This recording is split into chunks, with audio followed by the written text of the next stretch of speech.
This video, we're going to go through how to set up triggers based on your appointments. So when someone actually books something on the calendar, that the relevant triggers are also applied. So let's have a look at this. We're going to assume for this demo, we've got a calendar set up and we have some automation sequences created, right? So in my settings, I do have a calendar. So if I have a look at calendars, I have this tutorial calendar. I've set this up as I want in my settings here. I also have created two campaigns called appointment call confirmation one time and appointment call reminders. So I also have a opportunity pipeline, which is just my tutorial pipeline just here, right? So what we're going to do is we're going to go into triggers here and create a new trigger, which is going to be called tutorial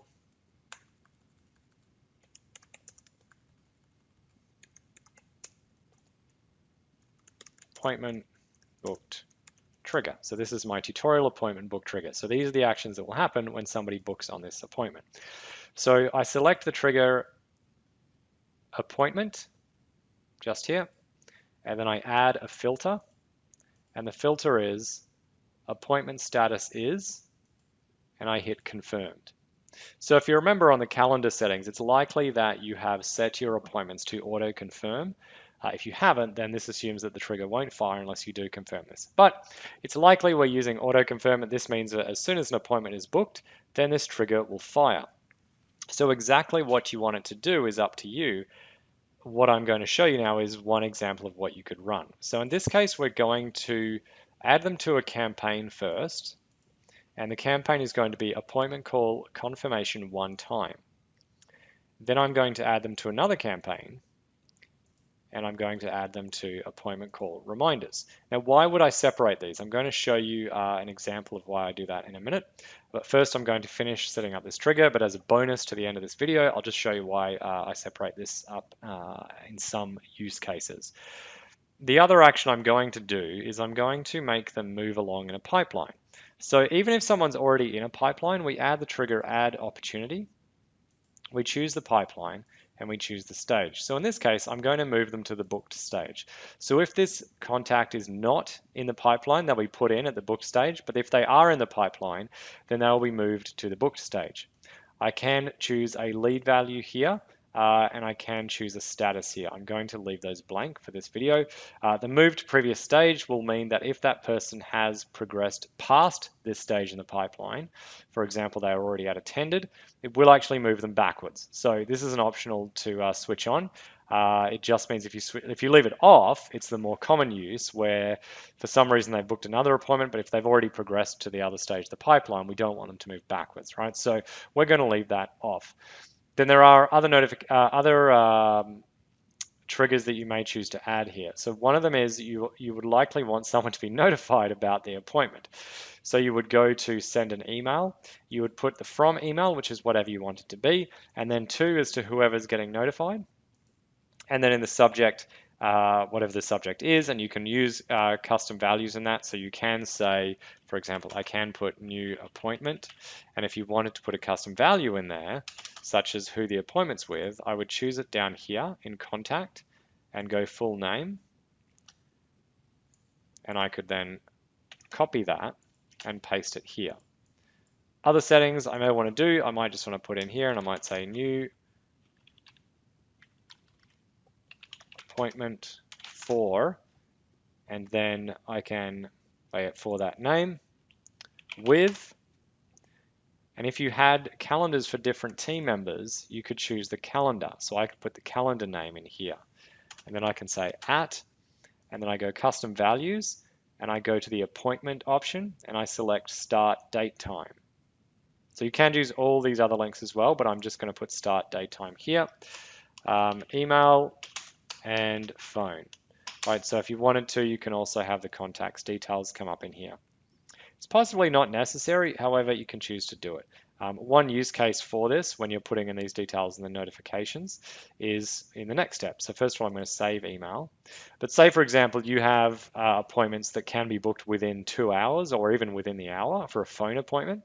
Then you might want to be notified via SMS and maybe, oh, hang on, look, I've made an error here. So I'm going to make a note here, demo@gmail.com and demo@gmail.com, just so it lets me actually save it. Okay, you might want to be notified via SMS, and perhaps you just need the information, like for some reason you just want their phone number straight away. So you can do that. So you could say send an SMS. You'd put in the phone number of where you want that to go, and you could just say, keep this really brief, booking, start date time with contact full name on contact phone number. Right, so literally this person, whoever gets this SMS, would just get booking and would put in the date and the time with the name of the person who booked it, and it would also put their phone number on there. So that's another option you can do. I'm not going to save that because I'm not going to put a random number in, so I'm just going to delete that. Now, the other one that you may choose to use with this is to actually pull them out of other campaigns. This is a common one with appointments being booked. So if, for example, you've got a nurturing sequence with someone, encouraging them to make a booking, well, once they make the booking, you might not want them to be in that sequence anymore. Now, I've actually made an error here because I've already put them in to these additional campaigns. So if I now add another trigger down here to remove them from all campaigns, it will remove them from these sequences of call reminders. Okay, so this may sound a bit confusing. So what we will do is we will go back a step here, and I'll just explain to you what these are doing. So if this is active, I don't need to hit save here. I can go into my campaigns. I'll just show you what those campaigns are doing. So the call confirmation one time simply sets all set, you're booked in with name for the appointment time. If anything changes, just let me know. Now, the reason I have this set separately is I may choose to have this to not allow multiple. And what it means is if I reschedule someone, they don't get the identical message, I could just manually send them something that might make more sense. Right, and then I have another campaign here, which is my appointment call reminders, which says that 24 hours before the appointment, they will get a reminder.